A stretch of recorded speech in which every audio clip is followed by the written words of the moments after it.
আল্লাহ রাব্বুল আলামিন যুগে যুগে যে নবী এবং রাসূলদেরকে প্রেরণ করেছেন, তাদেরকে সুদৃঢ় করবার জন্য, সাহায্য করবার জন্য সময়ে অসময়ে নবীদেরকে কিছু অলৌকিক ক্ষমতা, অলৌকিক এক্সট্রা পাওয়ার তিনি তাদেরকে দান করেছেন, যেগুলোকে আরবিতে বলা হয় মুজিজা।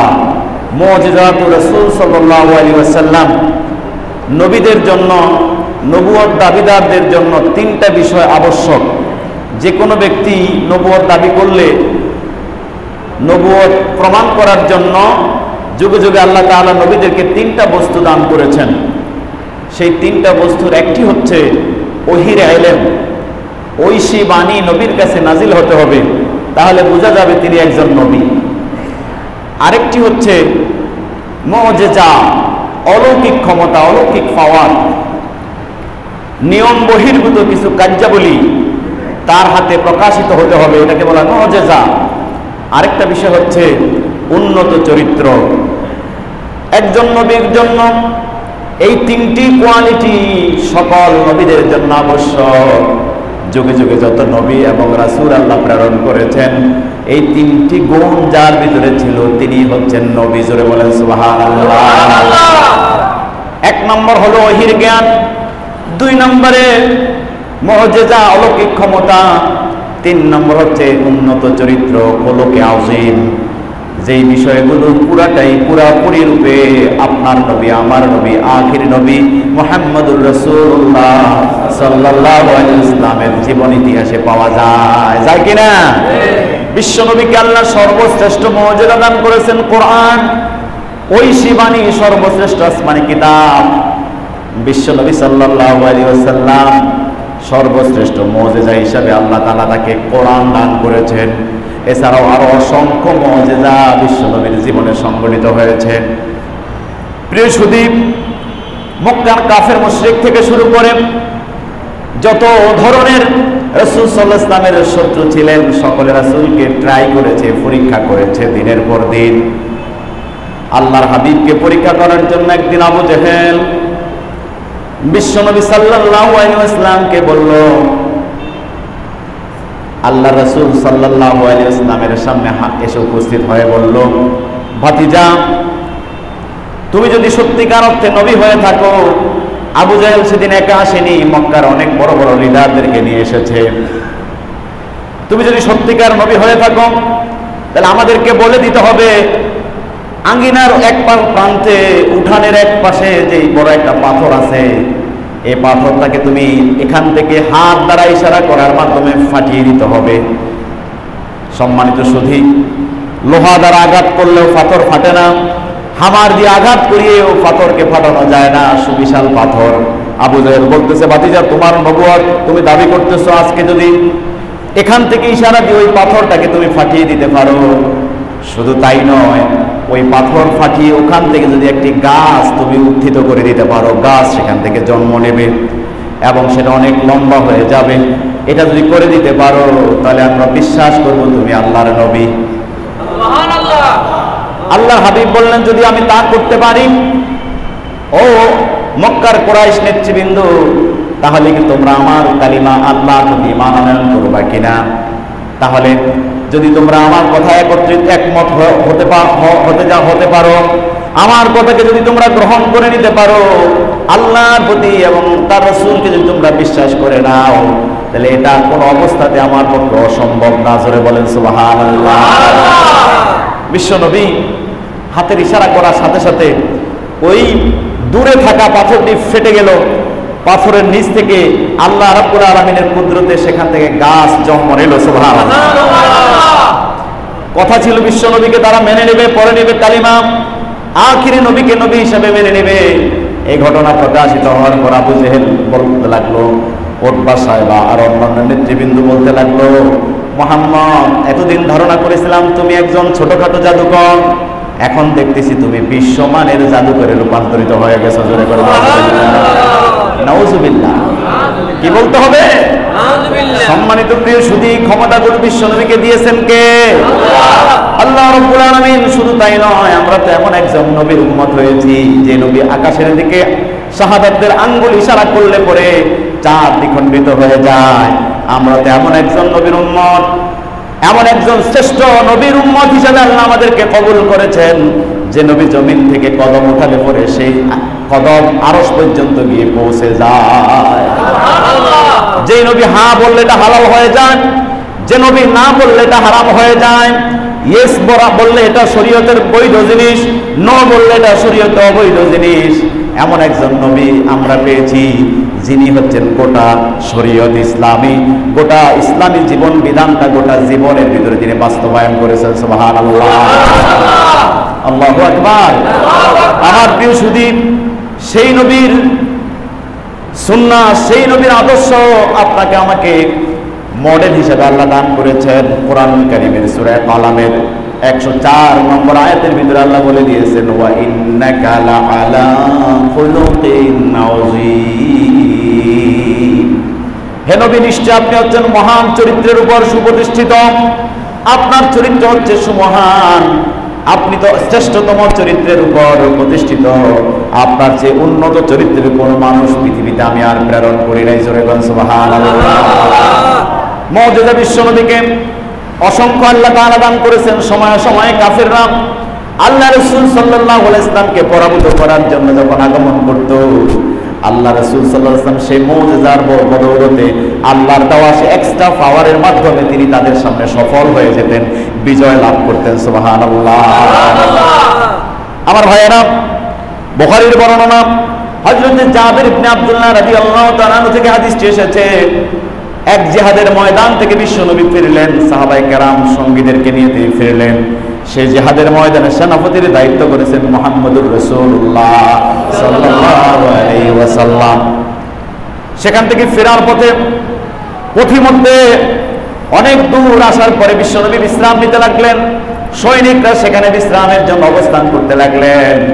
আল্লাহ রাসূল নিজের তরবারিকে গাছের সাথে ঝুলায়া গাছের ছায়ার ভিতরে ঘুমাচ্ছিলেন। হঠাৎ করে এক ইহুদি সেখানে এসে হাজির। বিশ্বনবী ঘুমন্ত অবস্থায় ওই ইহুদি বিশ্বনবীকে খতম করে দেওয়ার জন্য আল্লাহর নবীর রেখে দেওয়া তরবারিটা হাতে নিলেন।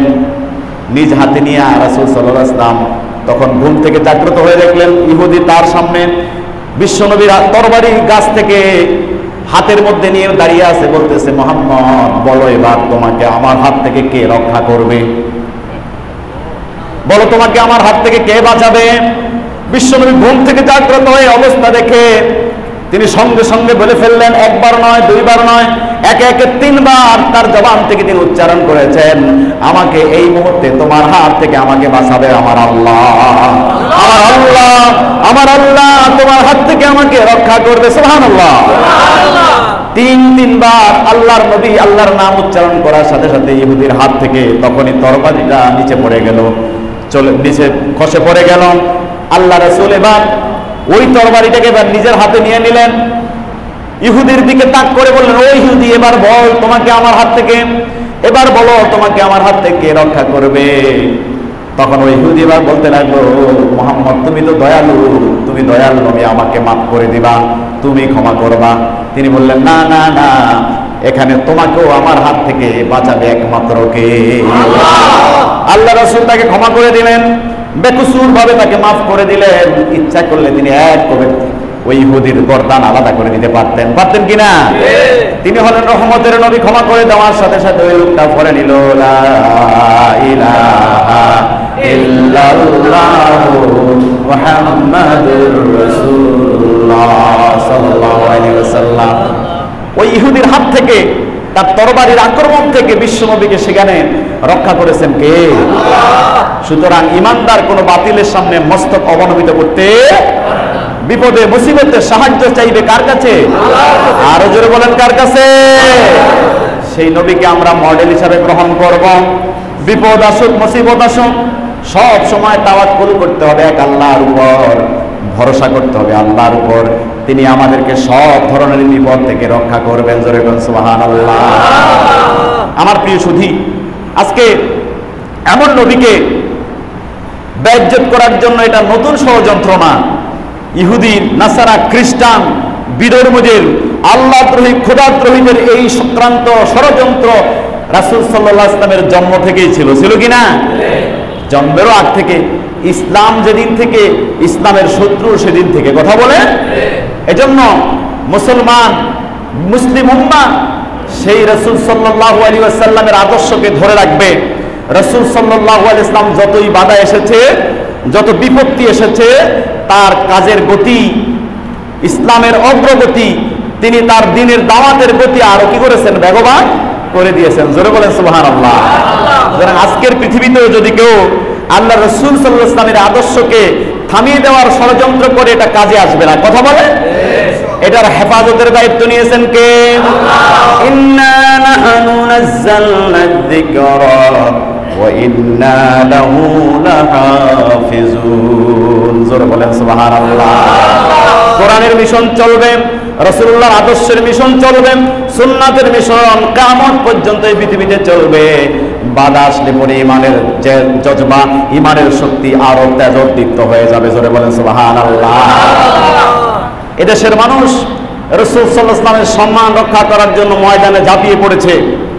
তাওহীদি জনতা বিভিন্ন ব্যানারে রাস্তায় প্রতিবাদ করেছে, আমরাও করেছি আলহামদুলিল্লাহ। করেছেন কিনা আমার ভাইয়েরা? গোটা মুসলিম উম্মাহ পুষে উঠেছে রাসূল সাল্লাল্লাহু আলাইহি ওয়াসাল্লামের সম্মান রক্ষা করবার জন্য, ঠিক কিনা? এদেশে হেফাজতে ইসলামের নেতৃত্বে, চরমনাইয়ের পীর সাহেবের নেতৃত্বে, সারসিনার পীর সাহেব কেবলার নেতৃত্বে তাওহীদি জনতা রাস্তায় নেমেছে। এখানে কোনো দলমত নেই, নির্বিশেষে কে আওয়ামী লীগ, কে বিএনপি, কে জাতীয় পার্টি, কে জামাত ইসলামী, সেখানে কোনো দলাদলি নেই। সেখানে আমরা এক দল, লা ইলাহা ইল্লাল্লাহু মুহাম্মাদুর রাসূলুল্লাহ, এই কালিমার পতাকায় আমরা ঐক্যবদ্ধ। কথা বলেন। সুতরাং এখান থেকে আমাদেরকে কেউ আলাদা করতে, তাওহীদি জনতা রাসূলের সম্মান রক্ষা করার জন্য ময়দানে নেমেছে।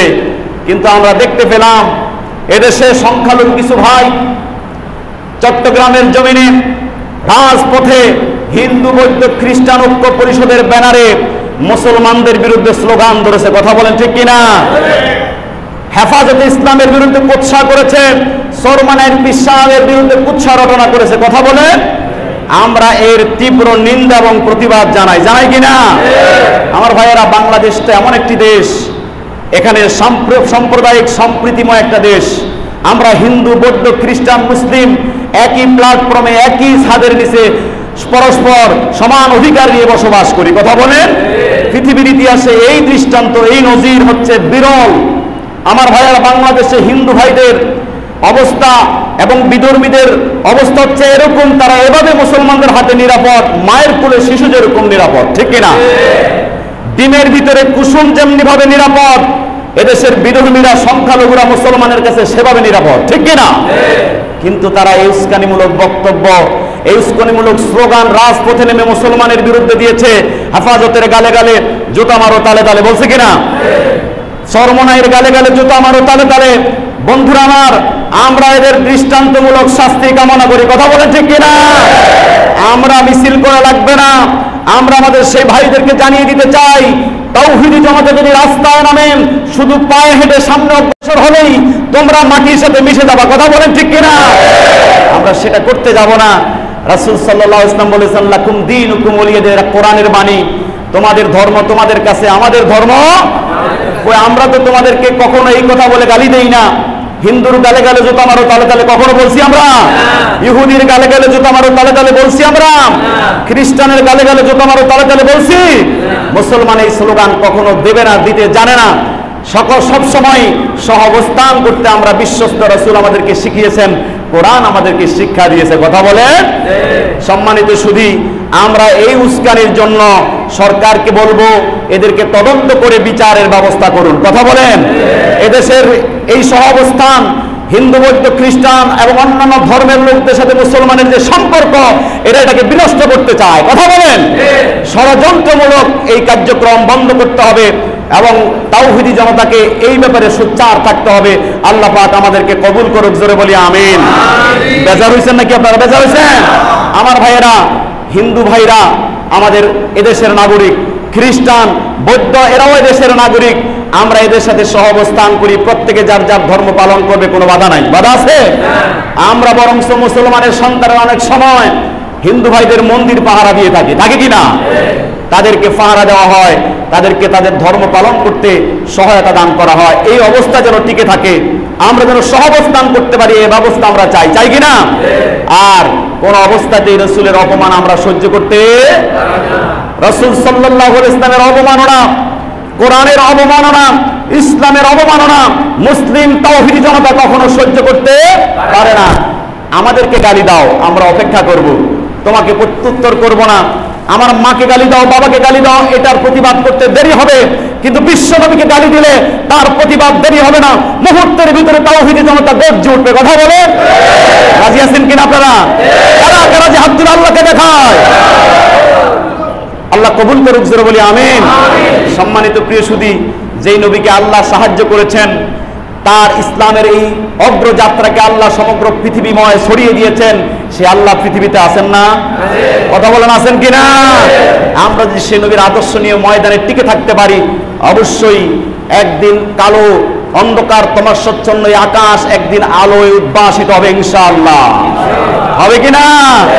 বন্ধুরা আমার, আল্লাহ রাব্বুল আলামিন রাসূল সাল্লাল্লাহু আলাইহি ওয়াসাল্লামকে সাহায্য করেছেন। আবু জেহেল তার সঙ্গীকে পাঠালো, যাও দেখো মুহাম্মদ কাবার প্রান্তরে চত্বরে কি করে। রাসূল সাল্লাল্লাহু আলাইহি ওয়াসাল্লামের মিশন হচ্ছে তিনি কোরআনের আহ্বান দিয়ে মানুষকে ইসলামের দিকে ডাকতেন, কোরআন তেলাওয়াত শোনাতেন, কোরআনের শিক্ষায় মানুষকে আলোকিত করার সব সময় চেষ্টা করতেন। জোরে বলেন সুবহানাল্লাহ। আল্লাহ রাসূল কোরআন পড়তেছিলেন, কাফির একজন আবু জেহেল তার সঙ্গে একজনকে পাঠিয়ে দিল, যাও দেখো মুহাম্মদ কি করে। গিয়া দেখতেছে আল্লাহ রাসূল পড়তেছে, আল্লাহ কাতুমাল হাক ওয়া মা আদরাকা মাল হাক। জোরে বলেন আল্লাহু আকবার। কাফির সেখানে গিয়ে হতচকিত হয়ে গেল। মুহাম্মদ ছন্দে ছন্দে কত উন্নত বাণী, কত উন্নত ভাষায় উচ্চারণ করতেছে কালেমাগুলো। প্রাঞ্জল এই কালেমা শুনে, প্রাঞ্জল ভাষায় রাসূলের কোরআন তেলাওয়াত শুনে ওই সেখানে দাঁড়িয়ে গেল এবং মনে মনে বলতে লাগলো, কাফের হতচকিত হয়ে বলতে লাগলো, লোকেরা যে বলে মুহাম্মদ কবি হয়ে গেছে, আসলেই তো মুহাম্মদ কবি হয়ে গেছে। কত উচ্চাঙ্গের কবিতা, কত উচ্চাঙ্গের ছন্দ তার জবান থেকে উচ্চারিত হচ্ছে। আসলে কি এটা কবিতা? কথা বলেন, কবিতা? সামনের আয়াতে আল্লাহ রাসূল পড়তে লাগলেন, ওয়ামা হুয়া বিকাউলি শাইরিন কলিলাম মা তুমিনুন। এটা কোন কবির বাণী নয়, তোমরা কম সংখ্যক লোকই কিতাবের প্রতি ঈমান আনয়ন করেছ। এটা কোন কবির বাণী নয়, এটার প্রতি তোমরা কম সংখ্যক লোক ঈমান এনেছ।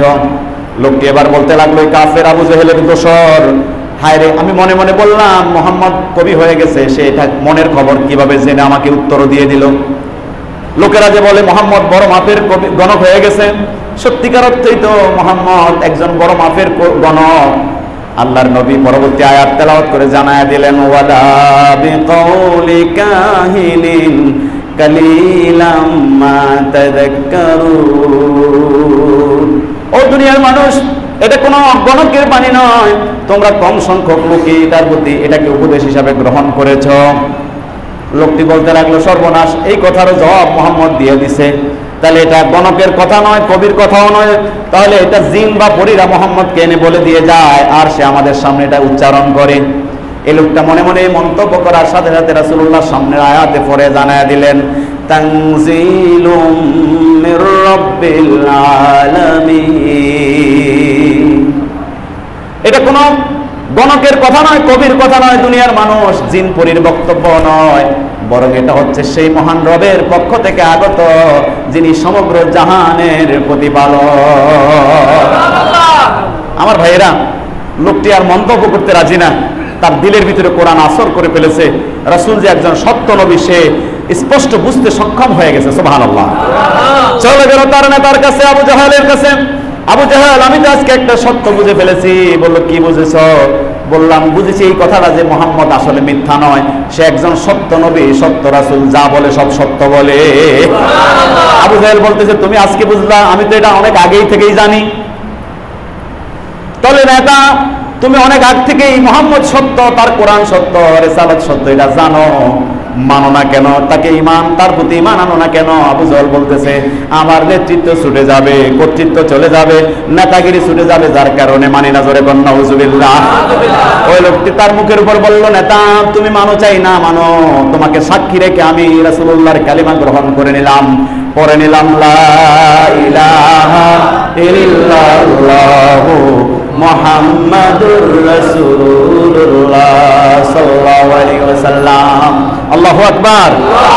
সম্মানিত প্রিয় সুধী, আল্লাহ রাসূল সাল্লাল্লাহু আলাইহি ওয়াসাল্লামের অগ্রযাত্রা, কোরআন শুনে মানুষ যেহেতু তার কালেমা মেনে নেয়, তাকে আদর্শ নেতা হিসেবে গ্রহণ করে ফেলে, এটা আবু জেহেল সহ্য করতে পারলো না। এবার সে নিজে চলে গেল আরেকদিন। রাসূল সাল্লাল্লাহু আলাইহি ওয়াসাল্লাম কোরআন পড়বে, আবু জেহেল বলল না, মুহাম্মদ মক্কার চত্বরে কোরআন পড়তে পারবে না। আল্লাহ বলে, রাসূল আপনি পড়বেন, আপনার সাহায্যের মালিক আমি। জোরে বলেন সুবহানাল্লাহ।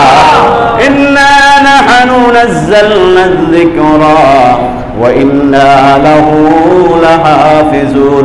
এই কোরআন আমি নাজিল করেছি, এই কোরআনের রক্ষণাবেক্ষণ হেফাজতের দায়িত্ব আমি আল্লাহ গ্রহণ করেছি। সুবহানাল্লাহ। আমার ভাইয়ের আবু জেহেল চলে গেল। রাসূল সাল্লাল্লাহু আলাইহি ওয়াসাল্লাম মক্কার চত্বরে মানুষের সামনে কোরআন পড়তেছেন, ওয়াশ-শামসি ওয়া দুহাহা ওয়াল কমারি ইযা তালাহা। আবু জেহেল বলে, থামো মুহাম্মদ, থামো, তোমার অশামস ওয়া দুহাহা আমি দেখাচ্ছি। রাসূলুল্লাহ থামালেন না, বরং মধুর কণ্ঠে কোরআন পড়ে যাচ্ছেন। জোরে বলেন সুবহানাল্লাহ। আবু জেহেল ক্ষিপ্ত হয়ে দুই হাতে দুইটা পাথর হাতে নিল, দুই হাতে দুটো পাথর হাতে নিয়ে অগ্রসর হলো কাবার চত্বরে। বিশ্বনবীকে দুনিয়ার জমিন থেকে পাথর মেরে শেষ করে দিবে, বিদায় করে দিবে, কোরআন তেলাওয়াত স্তম্ভিত করে দিবে, বন্ধ করে দিবে। আমার ভাইয়েরা, পাথর নিয়ে যখন আবু জেহেল রাসূলুল্লাহর সামনে পৌঁছে গেল, হাত উঁচু করে পাথর নিক্ষেপ করবে, কিন্তু হাত উঁচা করার পরে হাতটাকে আর সে নাড়াতে পারলো না। জোরে বলেন সুবহানাল্লাহ। হাতের জয়েন্ট গুলোর ভিতরে শক্ত করে দিয়েছে কে? হাতের জয়েন্ট। হাত সোজা করেছে, মারবে উঁচু করে পাথরগুলো বিশ্বনবীর দিকে। এবার তার হাত নাড়াচাড়া করতে পারে না, শুধু কবজিটা লাগাতে পারে। কবজি লাগাতে পারে, কবজি দিয়ে কি নিক্ষেপ করা যাবে? হ্যাঁ, নিক্ষেপ করতে পারবে। এটা রাসূলুল্লাহর গায়ে পড়বে না, সে আবু জেহেলের মাথার মধ্যেই পড়বে, ঠিক কিনা?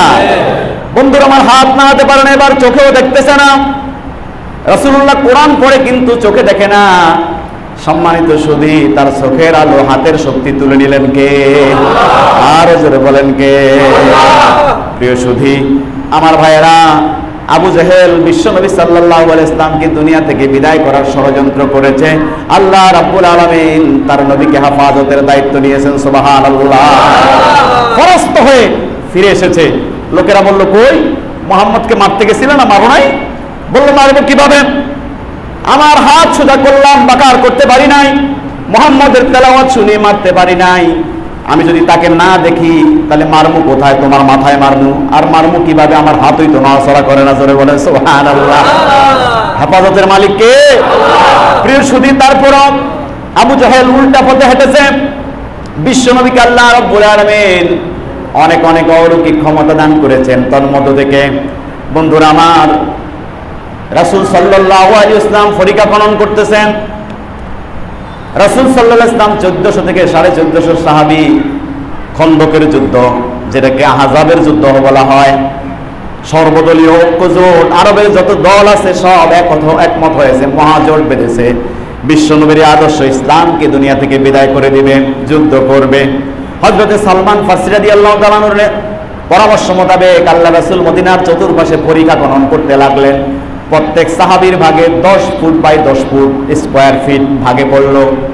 দিবারাত্রি না খেয়ে না দিয়ে পরিশ্রম করে যাচ্ছেন। বিশ্বনবীও সেখানে রয়েছেন। জোরে বলেন সুবহানাল্লাহ।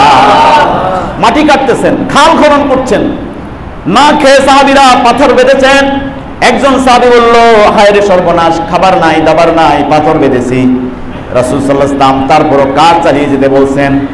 সাহাবীরা পরস্পরের সাথে বলাবলি করতে লাগলো, ক্ষুধার যাতনা, পিপাসায় কাতর, পাথর বেঁধেছে তারা একটা। তাদের আলাপ আলোচনা শুনে বিশ্বনবী সাল্লাল্লাহু আলাইহি ওয়াসাল্লাম তাদেরকে বলল, সাহাবীরা রে, তোমরা পাথর বেঁধেছো একটা, এই দেখো আমি নবী মুহাম্মদ পাথর বেঁধেছি 2টা। সুবহানাল্লাহ। তোমরা যেভাবে খাবার পাও না, আমিও তো পাই না। তোমরা পাথর বেঁধেছো একটি, আমি বেঁধেছি 2টি। আমার ভাইয়েরা, রাসূল সাল্লাল্লাহু আলাইহি ওয়াসাল্লামের এই অবস্থা দেখে জাবের ইবনে আব্দুল্লাহর বাড়ি তার পাশেই ছিল। জাবের ইবনে আব্দুল্লাহ স্ত্রীর সাথে পরামর্শ করলো, রাসূল সাল্লাল্লাহু আলাইহি ওয়াসাল্লাম আমার বাড়ির পাশে এত পরিশ্রম করতেছে না খেয়ে, ঘরের ভিতরে কি আছে, একটু খাবার বিশ্বনবীকে খাওয়ানো যায় কিনা? স্ত্রী বলল, 1 কেজি আটা পরিমাণ আছে, এটাকে ফিসলে আটা, 1 কেজি গম আছে, ফিসলে আটা হবে। আর আমাদের ছোট্ট একটা ছাগলের বাচ্চা আছে, এটাকে, বকরিটাকে জবাই করলে বিশ্বনবী এবং 2-3 জন বা 4-5 জনকে আমরা দুপুরে খাওয়াতে পারবো। হযরত জাবের খুশি হয়ে গেলেন, বিশ্বনবীকে এগিয়ে বললেন, ইয়া রাসূলুল্লাহ, আজকে আপনি আমার বাড়ির মেহমান, দুপুরের বেলায় আমার বাড়িতে খাবেন। জোরে বলেন সুবহানাল্লাহ। আল্লাহ রাসূল জাবেরের কথা শোনার সাথে সাথেই উপস্থিত সকল সাহাবী 1450 সাহাবীকে ডেকে বলল, সাহাবীরা শুনে রাখো, আজকে দ্বীপ্রহরে আমাদের দাওয়াত এই জাবেরের বাড়িতে। জোরে বলেন সুবহানাল্লাহ। জাবের রাদিয়াল্লাহু তাআলা আনহু হতচকিত, চোখ সানা বড়া দিয়ে গেছে, ব্যাপার কি? আমি রাসূলকে মনে মনে গোপনে গোপনে বললাম 4-5 জনকে নিয়ে সাথে নিয়ে যাবেন, রাসূলুল্লাহ সবাইকে দাওয়াত দিচ্ছে, ব্যাপারটা হবে কি? যাই হোক, রাসূল যেহেতু দাওয়াত দিচ্ছেন, মেহমানদারি তিনিই করবেন। জোরে বলেন সুবহানাল্লাহ। এতটুকু আত্মবিশ্বাস আছে। জাবের রাদিয়াল্লাহু তাআলা চলে যাচ্ছেন, যাওয়ার পাককালে বিশ্বনবী বললেন, জাবের কি রেডি করবা? বললো এগুলো আছে। বললো আটার খামির তৈরি করার পরে ঢাকনা দিয়ে ঢেকে রাখবা, তোমার স্ত্রী একা পারবে না, আশেপাশের থেকে আরো 10-15-20 জন মহিলাকে ডেকে আনো, যাতে করে রুটি বানাতে পারে। জাবের ইবনে আব্দুল্লাহ বলতেছে, 1 কেজি রুটি এটা তো আমার স্ত্রী পারবে, এত মানুষের দরকার কি? আল্লাহ রাসূল বললেন, ইয়া ও জাবের, আমি যা বলি শুনে রাখো, তোমার স্ত্রীর সহযোগিতার জন্য এদেরকে ডাকতে বলবো। আল্লাহু আকবার। যে গোশতের ভুনার পাতিল, সে পাতিলটা আমি আসার আগ পর্যন্ত ঢাকনা যেন না তুলে, আমি ঢাকনা তুলবো, রুটি আমি আসলে পরে বানানো শুরু করবে। যাও, তুমি চলে যাও, প্রস্তুতি নাও। আমার ভাইয়েরা, জাবেরের বাড়িতে আজকে বিশ্বনবীর আগমন। রাসূল সাল্লাল্লাহু আলাইহি ওয়াসাল্লামের মেহমানদের জন্য যা যা করণীয়, রুটির জন্য খামির প্রস্তুত, গোশতের বোনার পাতিলের চুলার উপরে টকবক করতেছে। এবার রান্না বান্না সম্পন্ন হওয়ার পরে বিশ্বনবী চলে আসতে লাগলেন।